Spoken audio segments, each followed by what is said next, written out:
আল্লাহ চাইলে মানুষকে এমনভাবেও সৃষ্টি করতে পারতেন যেখানে ক্ষুধা বলে কিছু নেই, না পেট খালি হতো, না খাবারের প্রয়োজন হতো।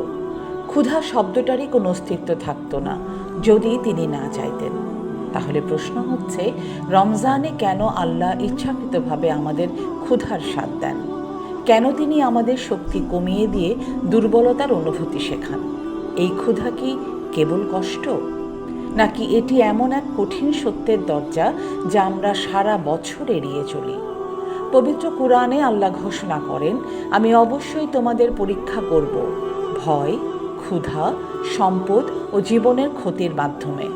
সূরা আল বাকারা আয়াত 115। অর্থাৎ ক্ষুধা শাস্তি নয়, এটি পরীক্ষা, এটি ঈমানেরও মানদণ্ড, এটি ধৈর্যের মাপযন্ত্র। রমজানে যখন আপনি ক্ষুধার্ত হন, তখন আপনি শুধু খাবার বন্ধ রাখেন না, আপনি নিজের নাফসের বিরুদ্ধে অবস্থান নেন। ক্ষুধা নাফসকে দুর্বল করে, অহংকার ভেঙে দেয়, রিজিকের মাহাত্ম্য বুঝতে শেখায়, মানুষকে তার প্রকৃত অবস্থানে নামিয়ে আনে। ভরা পেট মানুষকে আত্মতুষ্ট করে তোলে, কিন্তু ক্ষুধা মানুষকে মনে করিয়ে দেয় সে নির্ভরশীল, সে অভাবী, সে অসহায়। এ কারণে মহানবী সাল্লাল্লাহু আলাইহি ওয়াসাল্লাম কখনো পেট ভরে আহার করতেন না। তিনি আমাদের শিখিয়েছেন সংযমী প্রকৃত শক্তি। আর ক্ষুধা হলো নাফসের বিরুদ্ধে এক নীরব জিহাদ।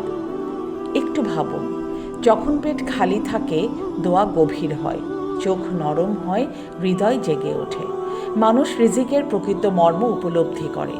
আজকের পৃথিবীতে একদিকে খাদ্যের অপচয়, অন্যদিকে মানুষ অনাহারে মৃত্যুবরণ করে।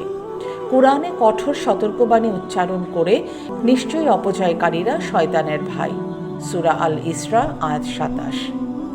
এই কারণে ইসলামে জাকাত আছে, ফিতরা আছে, সাদকা আছে।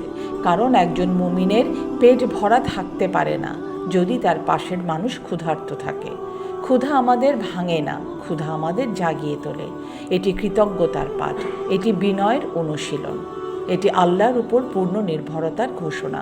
প্রতিটি খালি পেট আমাদের মনে করিয়ে দেয় এই পৃথিবীতে কিছুই স্থায়ী নয়, স্থায়ী শুধু আল্লাহর দয়া।